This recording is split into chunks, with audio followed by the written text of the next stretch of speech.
Hi, welcome to the Game Audio Hour, a weekly podcast where we discuss all things game audio, from creative ideas to the latest techniques, projects, experiences, to audio genres. Here's where you find in-depth coverage and opinions related to game audio. And now, Kyle Johnson. That was well done. It was like half normal, and then it faded into vocoder, which was kind of cool. Oh, I was riding the fader. Oh, is that what you're doing? Very well. Yeah. Hey, guys. Thanks for coming to the show. Today's topic is going to be part 2 of Tips for Noobs. You guys excited to dig in on that? Yes. With that, with the shaking of the head, I'm going to go to our special guest. Hey, Bear, how you doing? Hi, doing great. Thank you for having me here. Bear Tricky from Winning Blimp, one of the 2 brainiacs behind that company, and here's the other one, Alex. Hey, Alex, thanks for coming. I am Alex. I'm sorry. I probably should have said something funnier, but nothing came to me, so I'll just be honest and straightforward. I am Alex. Softballs. How you feeling today, Alex? How's the weather? Quite good. I actually slept last night. It's a little sweaty, muggy. You know, we've got moss and we've got mushrooms and cheese. Yeah, it's all happening. But how many layers? That's the question. How many layers? Bear, you're in Florida, aren't you? I am. Yes. That's awesome. Hot and muggy there as well, I imagine. Yeah. Except I'm in AC right now, so. Nice. Yeah. And the intrepid Jack Menhorn riding the vocoder wave. What's up, buddy? I said buddy. Damn it. What did he say? He said he's a computer. Yeah, I am a computer, yes. Rocking the Roland VT3. Ah, good product placement. Let's see if we can get a sponsor out of that. That'd be great. Then hopefully they can send me a free one, and then I can have that in stereo. There we go. With a slight fade in off by human measure because our muscles can't do the exact same thing in 2 different hands at the exact same time. Never mind. You can. So oh, I'm not going there. So the reason I wanted to have Bear on the show was to hear from Alex and Bear how they set up projects, the kind of communications they have, and then I figured we would go into the same about how the one-sided expression of how we do meetings, because with Bear and Alex here we can hear both sides, but if it's just me talking about my experience, it's one-sided. If it's just Jack talking about his experience, it's one-sided. And so so I guess the primary topic, I mean, that it came to us from Alex, was we started it last week, but we got pulled over on dealing with contracts, and we spent almost the whole show talking about contracts. And Alex was right in saying that, you know, there's a lot of information beyond contracts. Like, how do you talk to the client? What kind of things are you listening for them to say, and how do you interpret that information? Not on a legal level, but more on the creative level. Right. And so I thought, you know, it'd be good to do a part 2 on this so that everybody can hear that. You know, and as I looked around for tips and tricks, there wasn't a lot of people talked about this. It's kind of interesting. I think we've got a really good show today because most people dip right into contract and then they just sail the whole contract seas and they don't really come out of it and talk about how to have that discussion. So can I start off with a question for you guys? Like, how did you meet? How did you grow it into a company? Because I'm sure that these are the communications that people want to hear about. Right. Well, we met while we were teaching English in a company, an English company in Japan called Eon, and Alex was kind of, well, like my boss basically, and he was kind of in charge of kind of gathering contracts for corporate English lessons, and I was a corporate English teacher, and so he was kind of helping organize contracts and shipping me out to different places like hospitals and universities, and that's how we first met. And we knew that, well, I knew that Alex did a lot of graphic design work on the side, and he freelanced before that, and so I was interested in chatting with him about, you know, visual design and game design and all that stuff. And so, Alex, take it away. That's really cool. Yeah, so basically, that's right. So we started off the other way around. Now, technically, Bear is my boss, but we started off the other way around. And at that time, I was mainly into just doing graphics, and music was something I did just as a hobby on the side, because I've been doing tracker music on the Amiga since the 90s. And so it was just something I was just doing for fun. So Bear started to just mention to me about this grand scheme he had for actually going to a Japanese university and taking a course in game design, because Bear speaks Japanese as well, and so he went to he did game design as the course for, what was it, 2 years, 3 years? Well, it was actually computer animation, but yeah, I did study game design as well, yeah. Right. 3 years. And yeah, after that, we both left the English industry, and I went into industrial design, and Bear went to join Q Games in Kyoto, and worked on some very prestigious titles, such as Bear. Pixel Junk Monsters was the first and probably the most well-known of the Pixel Junk series that I worked on, and then worked on Star Fox 3D, or Star Fox 64 3DS, as well as a few DSiWare games like Trajectile and Starship Defender and Escape, and It's, so worked on a lot of handheld stuff. It's Starship Defense here in the States. Oh, right, yeah. Yeah, it's confusing because all of those DSiWare games that we made have like 3 different names depending on the region that they release them in. So, but yeah, Starship Defense, that was a really fun one to work on. It's a really fun game. I had that back in the day. Thank you. Good to hear. So basically, it all from there. It sort of Bear had ideas of creating his own company and creating his own games, and he sort of said one day, I need somebody to do graphics for me.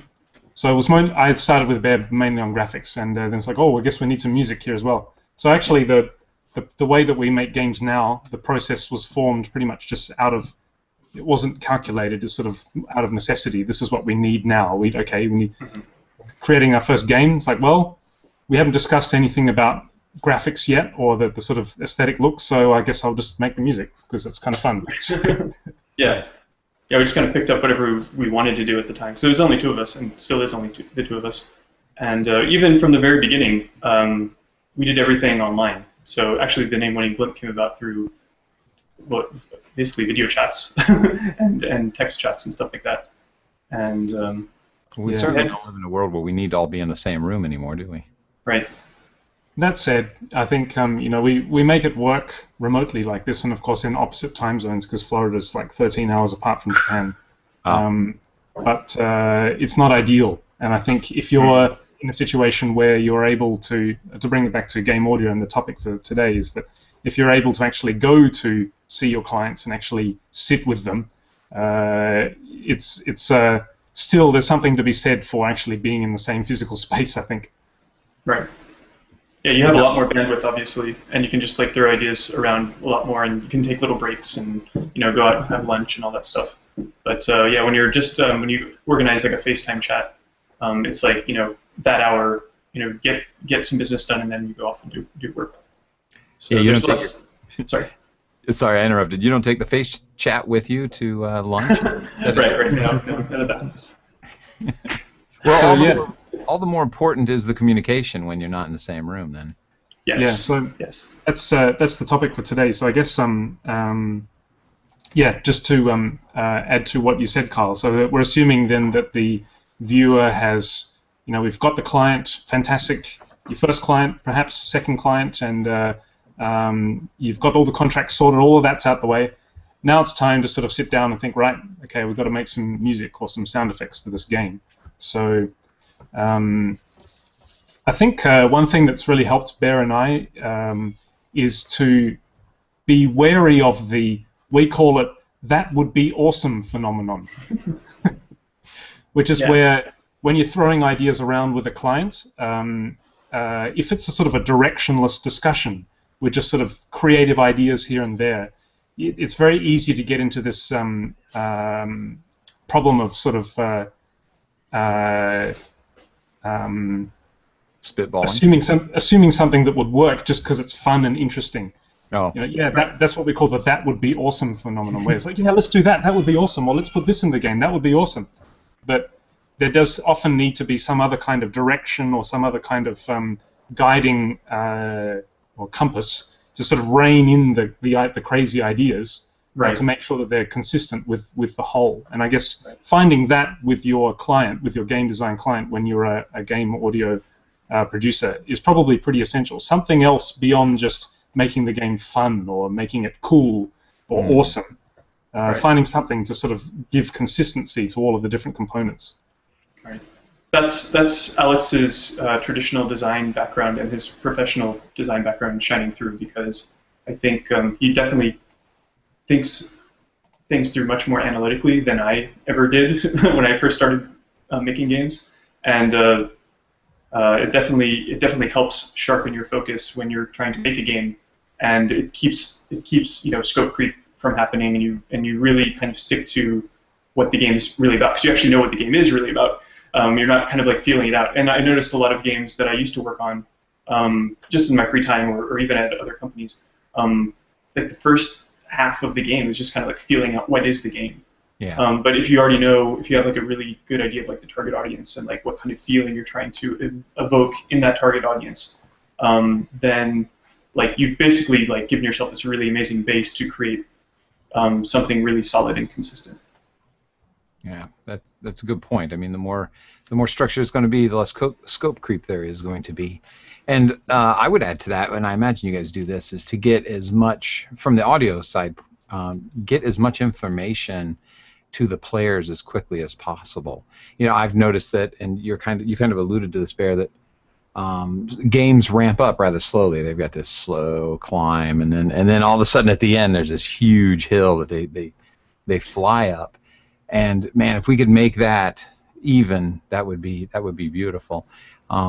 Too often, as a musician or as a sound designer, I get what I'm going to be doing sound design for too late in the project. Right.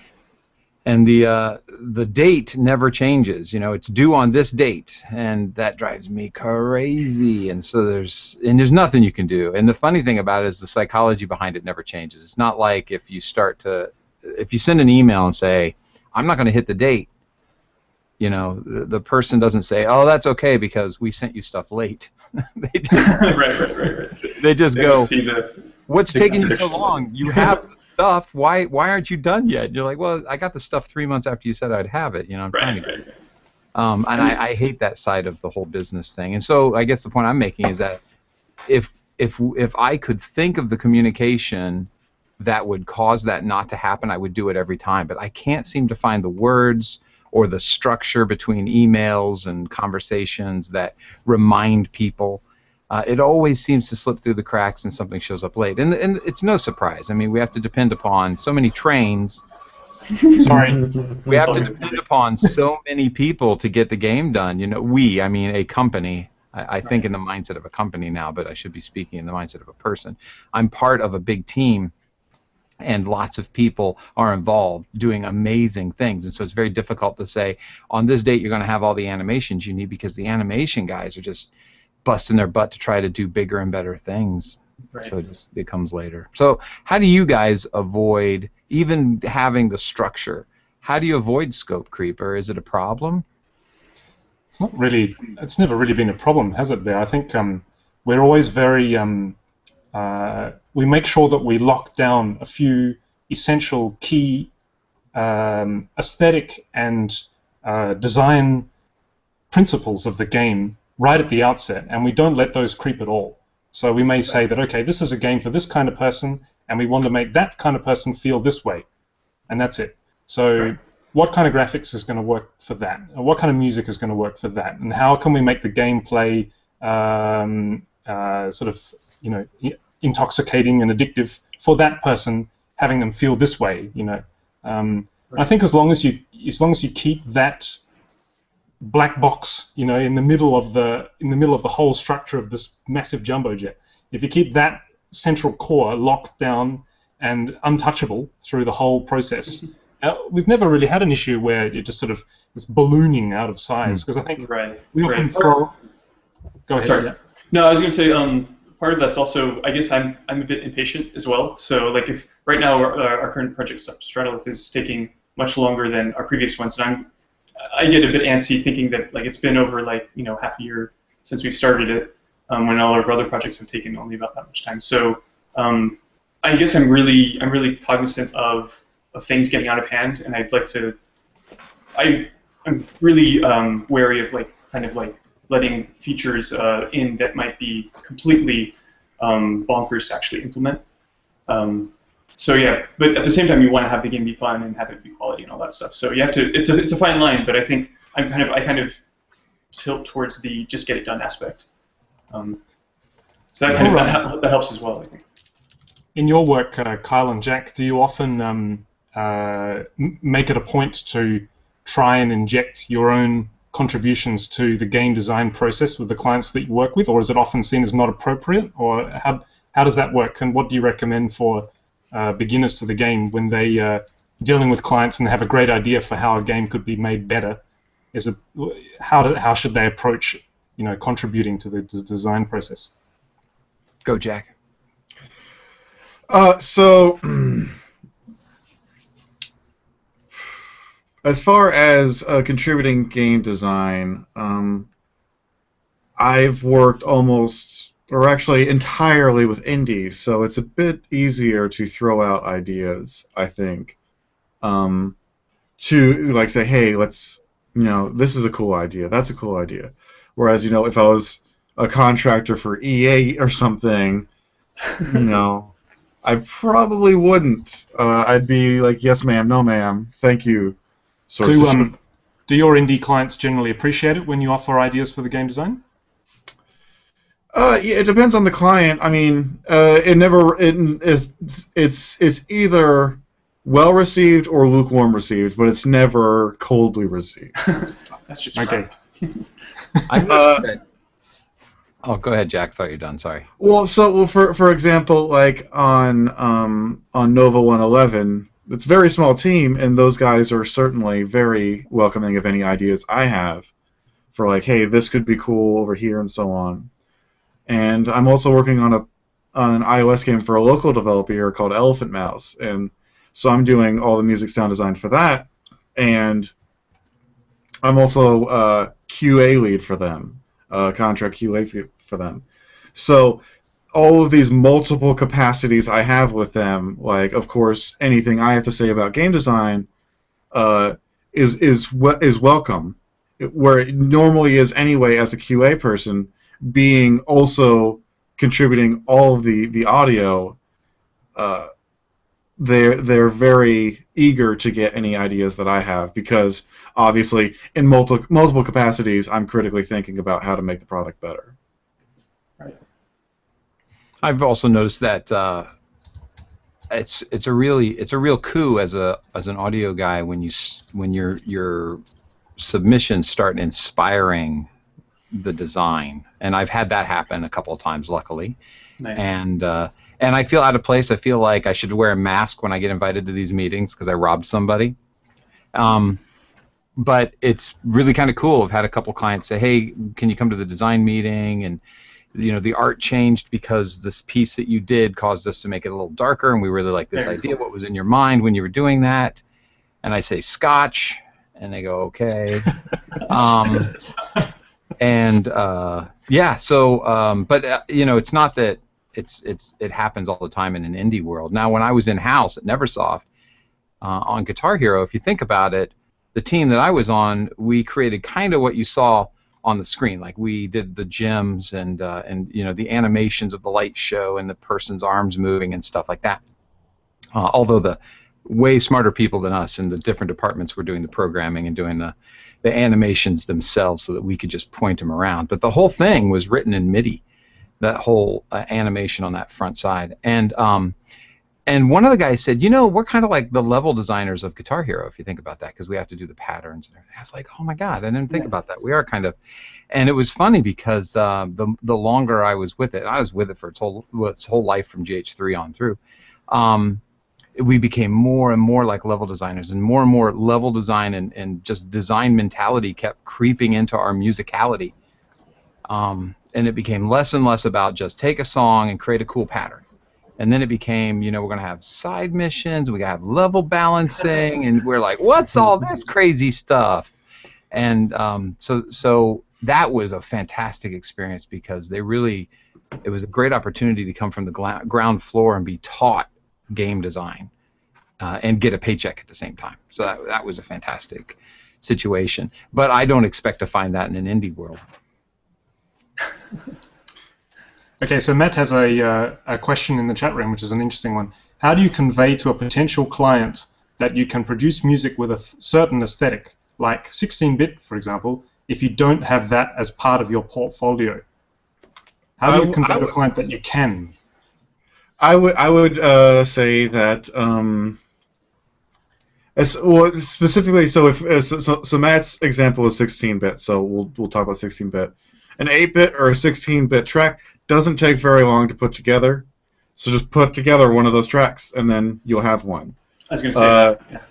If like otherwise you're wanting a client to take your word for it, and clients wouldn't be very interested in taking words for it. I think Matt's alluding to it not being in the portfolio, as we were talking earlier in a previous show, to fill your portfolio with what you're really strong at. And perhaps his portfolio doesn't have any 16-bit stuff. He can correct me if I'm wrong.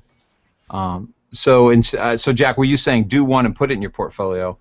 I was saying maybe he doesn't want to put it in his portfolio because it's not his strongest thing, but it's something he can do. Is that what you're talking about, Matt?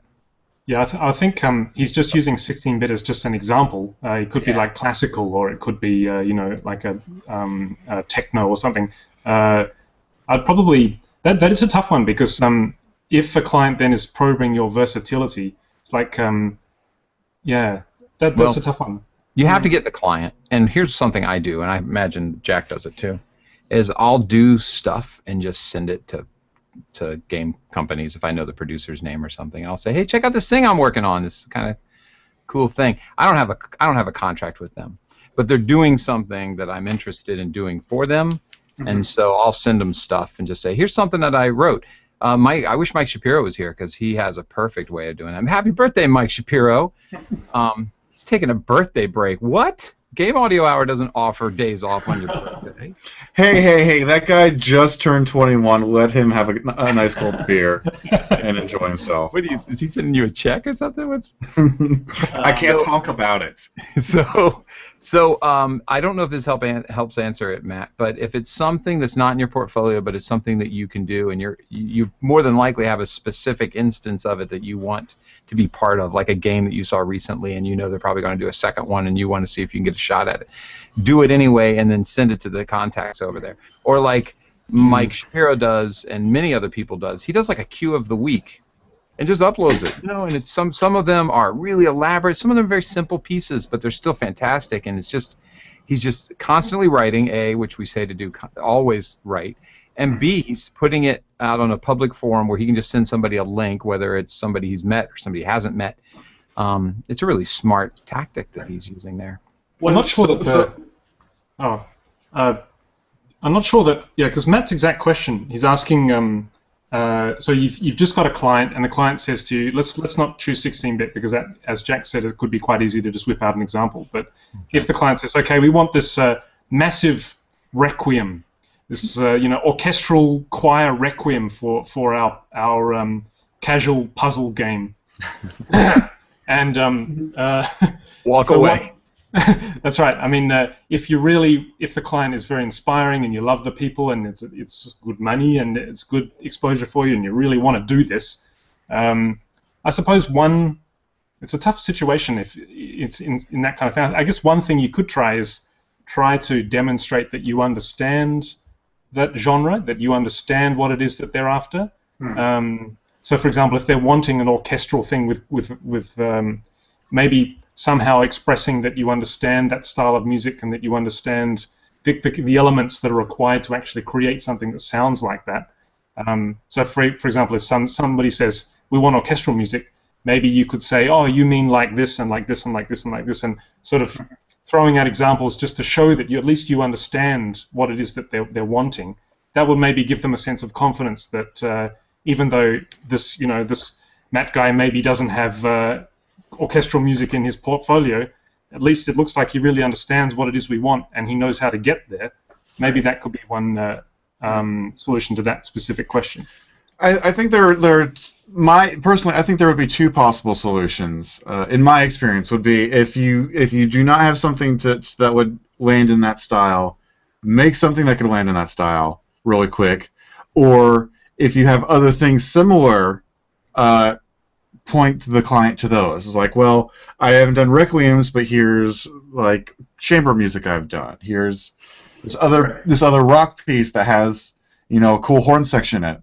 But option 2 would be to not take that job and then make a piece, and then the next time a job similar to that comes around, you have that piece.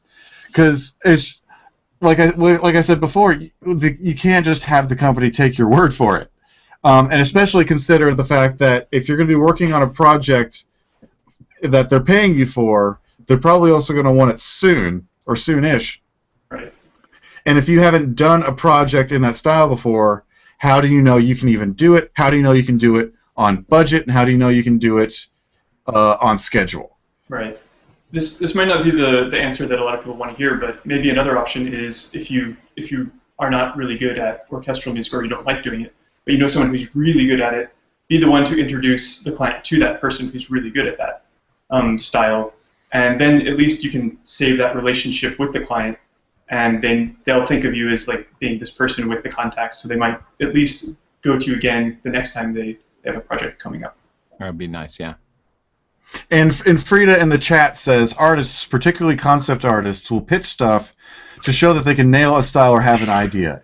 If it gets rejected, the silver lining is asking the company if you can keep and or post it to your portfolio. It forces you to accumulate portfolio work either way. You can spin it as doing work for free, but ultimately you're doing yourself a favor by forcing yourself to dig into your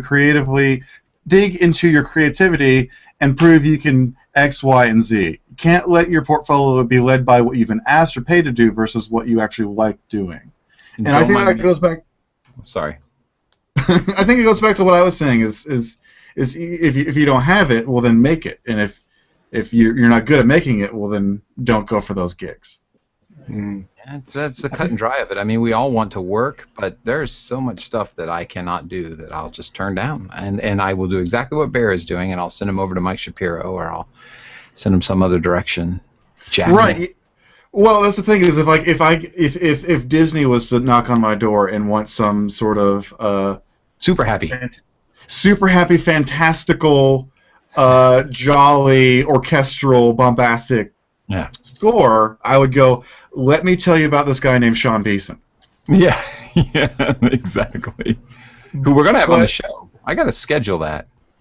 And I mean, I think that's an unfair example because I think Sean has done Disney stuff, so he's already gonna get those calls and I'm not. But now if like Disney comes like, okay, we want like this cyberpunk, like dark, synthy electronic sadness, I'll be like, okay, here's my portfolio. Here's my Let's make it happen. Right, let's make it happen. Yeah. Here's my bank account number. Let's do it. You know, a client once asked you for stuff that sounded like crap, and you sent them to me. What was up with that? Not funny, Jack. As you drink, you get out of the joke. I had a similar experience once as a game designer. Actually, I was looking for a job back here in the States when I was still in Japan, and I applied to a company that mainly made racing games, even though I didn't necessarily like playing a lot of racing games myself, because I'm not Australian. But I had to make this basically this huge dissertation on racing games as like a design test for them, and it was actually really fun to do the test, and I learned a lot about the racing genre and what like makes people enjoy it, or why people who do enjoy racing games, why they do enjoy it. And I also realized that there are some games that like for example Mario Kart. I love Mario Kart, but I never actually registered it as a racing game, and I realized, oh, it's like that's Nintendo. They made a racing game for people who don't like racing games. And so anyway, it was a real educational experience to actually try to do the design test, and they actually enjoyed it, but I didn't work there. But anyway, just it is kind of fun to just take those challenges if people throw them your way, just at least for the educational aspect of it. Oh, absolutely. I have sent in for a few times. I've sent in for jobs that were beyond my reach, just to see if they were beyond my reach, to get the test in the game industry and outside the game industry. And I've been surprised quite often that my level of knowledge when the test shows up is better than I expected it to be.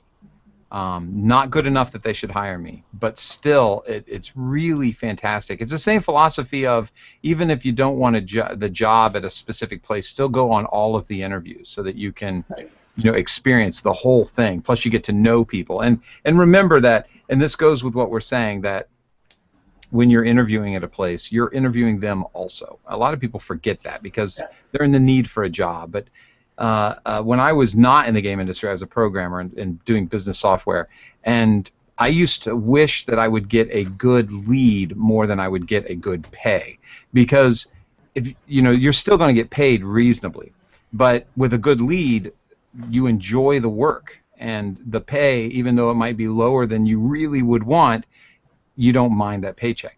Even if you're getting a high-end paycheck, but you're working for a jerk-off, there isn't enough money in the world that'll make it fun for you. And so when you're dealing with clients, you have to think about that too. You have to think about what is their need. I'm working with this team. Do I meld well with them? And you can't figure that out in one interview. It's got to be 2 or 3 client meetings and stuff like that. But the most important thing is, if you are going to back out of a project because it's just not a good fit for you, don't do it after you've promised some assets. You've got to make that decision before it's asset time. And there's nothing wrong with saying, hey, let's get together again so we can talk about this project and I can learn more about what you guys want. Don't be afraid of that, because if you've met 2 or 3 times and you still don't get the concept, or they're either not explaining it very well to you, and it's okay for you to ask, or it's just not clicking with you, and it's okay for you to leave. But you still have to ask and say, let's talk one more time. And if they come back to you and say, listen, we've met with you 3 times on this. I'm tired of explaining it to you. That's your cue. You just go, you know what, you're right. It's just not clicking with me. You should probably go with somebody else. And you haven't burnt a bridge there, because frankly, the way I just expressed that they would talk to you, they would never talk to you like that. That's another important thing about meetings is sometimes they get kind of heated, especially if it's an old team that's been together a while. The meetings can get heated. Yeah. But I try to always remember that none of us there don't like each other. We all like each other. We're just working really hard to put out something really cool. And the human language kind of fails itself in expressing itself in a more positive way during those stressful moments. So if you keep in mind that everybody here likes each other, everybody here is trying to put out something really cool. They've called you out of the hundreds of people that they could have called. It's very positive, even if it feels like an uncomfortable situation. I think that's important to keep in mind. Right. I have another question to ask you and Jack, actually, your experience with. Bear and I have a whole lexicon of different unique words that we use when we're talking about game design, and one of the ones that we use often is WIP-itis. Yes. So I think you can probably get where I'm heading. WIP stands for work in progress, and itis is sort of a sickness of this condition. Well, basically, a swelling. Yeah, it happens with visual design, and it happens with audio design as well. So just to explain to people what we mean, WIP. So you've just created sort of like a framework for your music, for example, and it's a work in progress. It's only like 20% complete, or maybe 40% complete, or maybe 60% complete, and the client wants to hear it. So you play it for them, and they then go and assume that this is complete, or that they don't extrapolate where you're going with it. So they can't sort of get a good idea of the big picture that you can hear in your head because you're in the middle of making it. But they don't see that. So it's not really what I had in mind. Of course it's not what you had in mind because it's not finished yet, but you asked to hear it. Yeah. Don't worry, I'm going to get it done. It's going to be how you like it. Yeah, but I don't really like that, and I don't really like this. And then you get into this whole situation where you need to think, well, do I cater to these requests that have come up right now because they heard the piece that wasn't finished? Or do I stick to the original plan? Or how do I convince them that, just leave me at it for a little bit longer, I'll get it done how you like it? What advice can you guys share for WIP-itis? That's dangerous. That's very dangerous because the memory is very short. I've had plenty of clients say to me, I need something now. And give me something that we're going to change later because it's easier for the programmers to put the code to get the music in the game and then change out a file name later with the more up-to-date thing. Is this what you're talking about, Alex? Yeah, not only the technical side, but also the aesthetic side, where they assume that this is finished, even though it's not. Well, see, that's the problem. They shouldn't be assuming it's finished. And man, have I got some stories for you. When I was working business software, year 2000, I swear to God, this is a quick story. Year 2000, I got hired by a company like 6 months before year 2000 to change all of their information into 4-digit years from 2-digit years. It was a big, huge thing that was happening. 1999, here I am working. And I set out a plan, and I said, on this day, I'm going to have a check. We're going to see. I'm not going to be done with the database, but we're going to see how it's going. And then on this date, we're going to do another check. And then on the last day, it's going to be the, okay, this is it. It should work. And that was 3 months before December, or January. And I got to that stage, I got to the first stage, and I got called in by my boss. Oddly, I was a consultant, and the boss called me, and he as we were driving to the location, the boss was saying, "What did you do over there?" I was like, "I don't know what you're talking about." And what had happened is I turned in my first iteration, and they said, "It's all screwed up. You're fired." I was like, "Are you kidding me? How is that possible? Here's the plan. Here are the emails. Here's the whole thing." And the mistake that I made in that situation was that I presumed too much, and I didn't keep a constant reminder on them that this is not the final thing, this is just the first check. And so when you have this WIP-itis, you have to say, this is a work in progress. This is not what I'm capable of doing. This just meets the demand for right now. And we're going to iterate on this, and it's going to get better.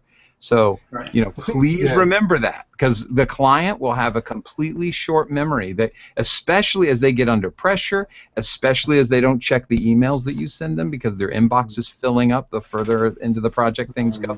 These are all very dangerous cases. And I guess the only thing you can do is CYA. It's tough because often people who don't have a musical background may have difficulties extrapolating where you're going with a certain musical idea. So they may not be able to sort of look 3 or 4 iterations down the line and say, oh, okay, I see where you're going with this piece of music.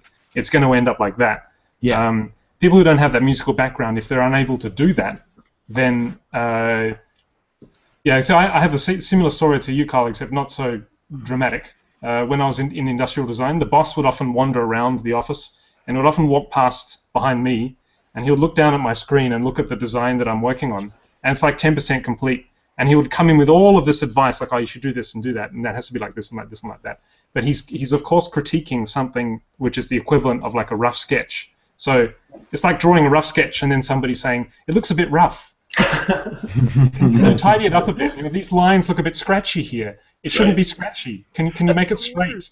Oh, I hate that. Oh, I know. Just leave me. I know. Yeah. Or another thing that's dangerous, and I guess we should move into how we positively get past these, is the changing of what they need, like not getting a full description. And then you work on something for 8 hours, and then they go, yeah, that's not what we're shooting for. We're shooting. They go, yeah, we want something that's kind of A, it's kind of B, and you go, all right, and you hand them A and a half, and they go, oh, no, we're looking for something Y and Z. I don't know what this is. Like, this is a breakdown in communication. That's what the hell this is. Right. So I actually, to go back to your question, Alex, I've actually had a bit of the opposite of WIP-itis. I've on a few occasions I've been very nervous about the piece of music or the sound effect I'm making for the client. Like, I've asked them for a lot of reference, and I've gotten a lot of reference, so then I'm building upon that reference a piece for them. So I will work on it for a day or two. And then I'll go, here's a work in progress. What do you think? They're like, and I've actually gotten back, oh, this is great. We've put it in the game. We'll send you a check next week. No. And I'm like, this is like 4 instruments that I haven't mixed. Like, this is not done. If you want to use it, okay, I guess, but this is... Because I try to, at least, with my clients, it's a bit easier because I have, like, looser relationships with them. So it's like, hey, what do you think? Rather than, here's my submission 1. It's like, so what do you think? And in some of those cases, they're like, yeah, okay. And then they just move on. I'm like, no. But I was actually just talking to my friend Mark Mayland. He's a sound designer here in North Carolina who used to work at Insomniac. and I was telling him about a project I'm working on where, like, it's pretty bad, like how many iterations I have to go through, and like I'm having to go through multiple people. Like I'm having to submit to one person who is then showing it to another person, and then person B is giving feedback, which then gets filtered through person A, which then gets filtered to me, Right. and it's very difficult to know whose taste to cater to and whose word do I need to be going on, and it's just very, because the project should only have about 10 assets in it, but my Dropbox folder is already full of about 75 different versions of various things. Yeah, it's a trust issue though. Revisions. Well, so this one's not on a revision-based system. This is hourly. So and they're wanting to do iterations. Like we want to have a bunch of iterations. So it's not a toxic situation. It's not a negative situation. It's just a bit. It can be a bit frustrating. It's like, oh, I really just want to nail this, but Sorry, I got confused. Oh, well, it's very common for Kyle. So can we let's distill this down into some solid advice. So with this WIP situation, so Kyle, if what would you recommend if the client wants to hear what you're doing, you know that the client is not especially musically inclined and probably can't extrapolate where you're going, but you have to play them something that's hard, that's hardly finished at all, and you know that just telling them this is not finished, it's not finished, it's not finished, it's work in progress, don't take this as the final thing. What other things can our game audio viewers do in that kind of situation to sort of protect themselves from being burnt by the client suddenly flooding them with all this feedback about something that's not even finished yet? Well, I think the first thing to remember is that it's very important that they do hear during the process, because you don't want to get clear to the end of the road and find out it's completely wrong. You're quickly not going to get called again for the next project or replaced on this one. So you want them to be hands-on as quickly as possible. But they do have to take some responsibility in knowing that the earlier that they want to hear something, the less mature it is. I think that simply reminding them of that is just fine. It also depends upon the calendar, because if they got you started late and they're really pushing for the deadline, and they also want to be over your shoulder the whole time, you need to have some conversations about over the shoulder slows me down, and we don't really have that time to afford right now. Trey. So, Sorry. but I think that we're just talking extreme circumstances. I think there's always time for supervision and for people to hear what your early temps are. Another thing is temps. I mean, if they have some music in place and they art, it applies all the way around. Design sensibilities, other games that they admire, that they want this game to be like, to not just make it game audio for this episode. They need to have some examples for you to look at. And if you have examples and you're just to make it music for this, and your music is along the lines of those examples, then you are protected. You can say, this is what you gave me, this is the kind of thing you want in the game, and you can see that I'm going down that road, and this is early, so it's just a rough prototype. I think everything will be fine. I mean, as long as you also remember that everybody just wants to make a good game. Nobody's trying to hate on each other. Right. I think sometimes you have to have just a lot of thick skin and be able to take the feedback and be able to cut through it to what they're... Because sometimes they're just saying a lot of things and they're not actually getting to the heart of what they're really trying to convey to you. And so sometimes you have to be able to cut through that and kind of like cut through the noise, so to speak, to understand what they're really trying to do. Yeah, that's really good advice. I remember when in Industrial Design, that's one thing that the lead designer taught me very thoroughly, that when the person who's viewing, testing, trying your product, when they say, no, I don't really like green, I prefer red, does that mean you go and make it red? No, of course not. You got to try and get a little bit below that and wonder, why is it that they don't like green? What is it about red that is appealing? Is it just a personal thing, or is there something about the product that could benefit from it being taking on some characteristics of the red color? Or I guess the same with music as well. It's like, I want it more funky. Well, does that mean we just sort of crank up the James Brown factor, or is there something below that they say they want it funky? Does it just mean that they want to feel the rhythm more, or they just want to have it, make them smile a bit more, or never taking the client's advice and words at face value as the words literally is great advice, I think. Yeah, now this is terrible because I can't remember if this was in my experience or if I read about it someplace. I feel like it was in my experience, but I can't pinpoint what it was. But basically, the person was asking for a specific sound, and it was going back and forth, and nobody was, because really descriptors aren't sound. Even if you're sitting in a meeting of, it just doesn't work. And sometimes you have to resort to these completely weird thoughts. And either this thing I was reading or somebody had said it to me, they said, I want huge chunks of black plastic, jagged, falling on the earth. That makes sense. That absolutely. I know what that sounds like. Because it says so much. When it hits the earth, it reverberates. You've got the dirt. You've got the shrapnel afterwards. You've got this thing whizzing through the air. It's jagged. It's dark. It's scary. That makes sense. But if somebody's going, well, I kind of like. I just want a new bullet sound. Right. You go, well, here's the one that I'm going to shoot you with. How's that one sound? How close do you want to hear it? Dan Reynolds has a nice little nugget here. He said, P.S. I don't condone violence on this show. Right. Dan says, I had a client ask for instruments to play a specific note, and I had to say, cool, man, that note isn't in the right key, but I understand what you want. It'll be cool. Yeah. Yeah, I also had a client who was like, I played cello in high school. It'd be cool if you gave them a good part. And I was like, yeah, man, I was planning on giving them the melody line. Say what they want, right? Later. Yeah, well, I mean, so when you're having these discussions with clients, it's going to be tough. And the more you do it, the better practiced you're going to get. This is going to sound kind of dumb, but if you're better at speaking to crowds, you're going to handle these kind of meetings better, I've found.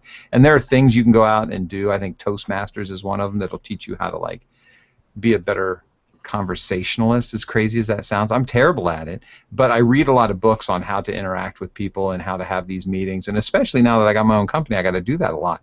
It's very uncomfortable, especially when you kind of go into salesman mode. If you're trying to pitch something that you're really heavy for and you've practiced in the mirror what you want to say, and you know that people are going to be like, oh my God, he's in salesman mode. But it's whatever you got to do to get your ideas across, and if you have to practice in a mirror to do it, to have the meeting, that's fine. There's no problem. You know how many times I practice the spiel to this show before we go on air? About 22? What's 22? What's that one book called Win Friends and Make Everyone Like You or something like that? Oh yeah, yeah. No. But yeah, I think just being really good at communicating with people is super important because like the first time you show them a piece of work, that's like the tip of the iceberg. You might be in 10 meetings like that depending on the length of the project. So yeah, you definitely have to get into it. And I look at people who communicate really well, and I admire them. Like they can use one word. I've noticed this. Oh, I'm not going to say that. It's a blanket statement, so never mind. But I always admire people that can use one word to convey the entire idea. And my vocabulary isn't that strong, so I stumble over 1,000 words. So if you can get to the essence of what it is that you want to pitch to them and get it down to as few words as possible, as a matter of fact, you're going to be thought of in that meeting as being, man, that guy's concise, he's a good communicator, he's easy to work with. All those positive things are going to flow out of that. But if you're like me and you stumble and you stutter and you draw pictures with stick figures on it, it doesn't go very well. I think last week, Kyle, you mentioned at the end of the show last week when I suggested doing this topic for this week, you said something about it'll be a really good topic because we can talk about colors. I think you were saying about maybe using different words to describe sound, for example, using colors, or what were you? I did that. I used to, again, in my previous job before getting in the game industry, as a programmer, it was the dawn of the internets and then on into the heavy internets. And so I did a lot of web design. And I had to constantly have meetings where we would talk colors to describe things. And it would be crazy things like, I'm going to do a web page for a company that farms corn, and everything's going to be yellow and green. They'll go, no, we want purples and we want browns. We want, oh my God, my brain's breaking. And so that mentality, which I was trained to use there, moved into audio. And if you think about colors, at least I do, I can hear what a color approximates. I can approximate what a color sounds like. And so if I'm in a meeting and I'm having trouble trying to figure out what the person wants, again, like that large chunks of jagged black plastic, if you say, well, during this scene, what does it mean to you? And they'll say, oh, it's real gritty, it's got cars, and you'll be like, is it like greasy black? And they'll go, yeah. Is the guy got brown dirt all over his face? And yeah. And you know what that sounds like, But if they just go, oh, there's a couple of cars, and he's running down an alley. Right. Don't underestimate synesthesia, which I think is one reason why it's good to have the music in early, because it does invoke those visuals and those emotions. So to get it in earlier in a game project at least, can really affect the game design. Yeah, that's one benefit that Bear and I have, is that because there's only two of us working on it, we can do that. So we always start out with the music first, and we just use that as a compass, a pointer, just to point us the way through the whole project. And also Bear has something to listen to while he's programming. Yes. Yeah, I think that's great. I was hoping you guys would talk more about how you lead with music in that case. It's there's nothing really that special about it. Basically, yeah, like I said at the beginning of today's show, we started doing that just out of necessity because we hadn't talked about graphics, and just felt like I was listening to a lot of Pantera at the time, and like, yeah, okay, I'll just make a Pantera track, or it's kind of electronic style Pantera in space, and nice. Bear really liked it, and so this is great. He heard the music and said, yeah, now I'm getting these ideas for these graphics. It's going to be like dark, and there's going to be red and black, and and then after that, just because it worked really well, and we had that in place, and then when we're doing the game design as well, it's like, well, the music's doing this, so maybe we can make the game follow along with this kind of game design rule, or when we came to Mosaic, we thought, well, let's try it again. Let's just do the music first and see what happens, and it was the same thing. It was just so handy being able to fall back to the music. What should we do here? Should we make this transition really quick or really slow and smooth? Well, the music's like that, so let's do it like this. The good point about that too is when you're doing music to picture has a pace, and I always load it in and then find the tempo. And somebody's running, and it's so funny. I don't know what they're doing on the graphics side, because perhaps they've got some sort of metronome going, but like I just did it today. I loaded up a movie in this project, and I watched the person walk, stumble, and then start running. And I just started tapping my finger on I have a little tempo tapper over here with his running, and when he came up, it said 178. I was like, oh, the guy runs at 178. And that's really important, because then you can base all kinds of hits and all kinds of rhythms on the tempo of whatever is the primary thing in focus on that movie. Now, it could be a car rolling, just look at its tread, or look at how quickly it goes around turns and how often it goes around turns. There's all kinds of ways to figure out what the pace is. But your piece should flow with the movie. And so since you guys are music first, you kind of got that solved right away. You're like, but does that make it dangerous? Do your games have this stagnant tempo that they're always in if the piece is just 170 the whole time? Or do you write music specifically that has different tempos? Well, we just sort of decide all of that stuff after we've written the music. So I guess if we're writing the music first and it's just one tempo through the whole thing, then I guess, yeah, we'll try to mirror that in the game in a way that's not dangerous or not boring or not distracting for the player. And plus, you got more than one piece of music, so every level's got a different tempo. It actually only has one piece.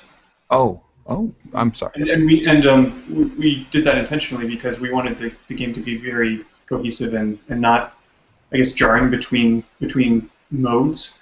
And so actually, like when you start the game, when you go from the title to the actual game, it kind of does like a soft fade to that game mode, and it fits really well because you have like one continuous piece of music and you're fading that in. I think we probably thought of that perhaps unconsciously because of the way the music continued. Yeah, the Mosaic was just because we had one 10-minute piece of music that we wrote. So okay, let's make a game for this 10-minute piece of music, and being that the music was 10 minutes, well, let's just make the game completable in 10 minutes. Oh, I didn't know that. I keep failing. I should go back. Oh no. Yeah, so if ideally Mosaic you play it lasts 10 minutes. It's a casual timer. puzzle Yeah. puzzle game back in the days when it was actually possible to release a casual puzzle game without it being shot down by all the other thousands of casual puzzle games released every second. It's a super fun game. Get it, people, Yeah. if you haven't played it. It's way fun. Seriously. Yeah. Anyway, so music first for us is it's just really handy, and I understand though, of course, in most the majority of the situations that our viewers are going to be dealing with, working with clients as freelance musicians or sound designers, they're going to be unfortunately brought in, right in the last 2 weeks. It's like, oh, geez, we need music. Quick, call up that Jack guy. Yeah, his music's is good. Let's get him to bring in and do this Requiem choir thing. Yeah, that'll be great. Yeah. It's going to be based off of whether they've worked with you before, especially that late. It's whether you're already, it's somebody they've worked with before. If they need music that late in a project, right? Is that where you're going with that? Yeah. What's the worst? What's the some of the worst time frames that you guys have had to work with? Okay. Well, they all suck. Are you kidding me? Towards the end, it's all horrible. That's a lie. Don't quote me, internets. Well, I've actually been pretty good with not having to have any bad deadlines. I had a nerve-wracking one this last week. I had to put together 40 seconds of music for a video. It actually turned out to be about 55 seconds. And so, I got, on Thursday, I got the email. I was like, hey, I need this in about a week. And then Friday, Saturday, Sunday, I was at a convention. So then Monday, Tuesday, Wednesday, I put it together. And it turned out just fine. But it was one of those, at the convention, about, once every 2 hours or something, I'd remember that as soon as I got home, I had a shitload of stuff to do. Yeah. Yeah, it rains or it pours. I haven't had any bad timelines, but this very week, I had 4 projects all come in that I agreed to do at the same time. Wow. And that Congratulations. well, yeah, right? Thanks. But I love all of them, and I really am excited to do all of them. I honestly am. But my God, pace it out, people. Right. It's not like the emails aren't out there saying, "Hey, reminder, reminder, reminder." So it's not that necessarily there's bad timing or a bad time frame. It's that be prepared, because there's a good chance that when it rains, it pours. The other thing I wanted to say, there was one last thing. I know we got to go in 2 minutes, but there was one more point that I wanted to make I felt was really important, and it had to do with the chat room, but now I can't remember. Oh, never mind, I guess. I could actually, speaking of chat room, I just wanted to say that Alex and I, we use a lot of different methods of communication, and that helps out a lot. We do FaceTime as regularly as we can, but we also use forums and chat rooms and email as well, almost all about the same amount. And that helps a lot because we're on different time zones, and especially the forum that we have for a company, it helps us have multi-threaded conversations. So if you're talking on FaceTime or in a chat room, you can only talk about one thing at once. But Alex made a really good point of kind of keeping the forum active, and because we can talk about 50 different things at once, and not get confused about what's the most important. Yeah, that's a good point too, and you get the input from people playing your game. Yes. Well, actually, it's a private forum just between us. Oh, sorry. Yeah. So it seems kind of silly to have a forum between 2 people, but it really helps keep all the different ideas that we have for Winning Blimp in different spots, and we can kind of compartmentalize them and talk about one thing for just a little bit, and then move on to the next thing whenever we have time. So. Yeah, that's a good point. That's a very good point. And we use that as well at Q Games. We just had an internal forum that maybe I shouldn't say this. Well, anyway, how many people were in but it really helped to have a lot of different threads of conversation going on at the same time. Gotcha. Sorry, I kept interrupting. How many people were at that company? I couldn't tell. Did you say Q Games? Is that what it was? Correct, Q Games. Yeah. About 40 people when I was there. Gotcha. It's a good number for a forum, but it still makes sense to have a forum between 2 or 3 people. Yeah. I never thought about that. It's a good point. All right, guys. Well, anybody got anything to add? Because it's 7 o'clock. Or 10 o'clock. Yeah. Or 11 o'clock. Oh, yeah. Well, never mind. Also, user When I say- underscore. You just got to interrupt everyone, Kyle. Just everyone in the world you want to interrupt. Just you, Jack. Just Like, you. so you've done Alex, I think. I've definitely done Bear, and you've gotten me as well. Perhaps next week we could bring in another guest. And anyway, so user underscore 649425 would like to know, what would be your advice to someone who wants to be a video game composer but lives outside the U.S., let's say South America? Networking seems to be a way to go, but I have no idea where to start. I mean, who do you contact? How do you get the people to know you? Get to any gig? Is the only way internet? No, the only way is not the internet. Go to GDC. Go to the Game Sound Con, which I have not been, but I hear is fantastic. But to meet people in person, go to GDC, best place. As far as the internet, there's many forums that you could hang out on. Be on Twitter. The Game Audio hashtag on Twitter is how I found and became friends with many audio professionals, some of which who are in the chat room right now. Matt M agrees with me that it is 10 o'clock. And I would say that there's multiple ways online. Just message people and say, like, hey, I like your stuff. Let's be super best pals. And like, people are pretty welcoming online. So you can be a network professional without meeting people in person, certainly. Right. You don't have to live in the United States to be a video game composer. You don't. Right. You don't. But it is a challenge. If you were to compare, I live in Antarctica or LA. It's going to be tougher. You just have to do exactly what Jack was saying. Become part of these forums. Put your demo together. Get it out there as quickly as possible. Make the trips to conventions. Yeah, just to reiterate what Jack is saying. And the clients that you do find in South America might be very happy to see you because there's a lack of competition there, a lack of composers there. So if they do know someone who speaks their language but is in the same country as them, they might be really happy to work with you. Oh, yeah, Pretty absolutely. tight relationships there. Obviously, South America is more than Brazil, but I mean, there's a pretty big growing Brazilian game development scene. So being at least in the same continent as them would possibly give you a leg up in discussing with them. Plus, there's only a few languages spoken down there, so. That's true. That's a good point too. Because if you are in a place, look for the local game makers. Look for Below the Game in Colombia. Because in LA we've got per capita 4 billion audio guys to one company. Am I off? No. I think the recent numbers are I think it's 4 billion audio guys per 0.1 developers. Is that what it is? Yeah. How many moles? I knew I was off. That was a science nerd joke. All right, with the science nerd, I'm going to say, hey, Alex, you got anything to promote? We do actually. Just this week, last week I mentioned that we were going to release the sounds for Ambi out for free, and we did that. So you can go to winningblimp.com. They're not that great. I mean, they're early works. And it's not that many actually. It's about, I think, 18 sounds, and they're all just synthetically generated. I just made them with a variety of different synthesizers. So they're free to use for anything you like. The only thing that we ask is don't resell them, don't redistribute them. And if you do use them in your game or in your video or wherever, then just send us a tweet at winningblimp on Twitter and just let us know what you used it in. We'd love to hear what you do with our sounds. So winningblimp.com, go and get the samples right here. That's all. Awesome. Kyle?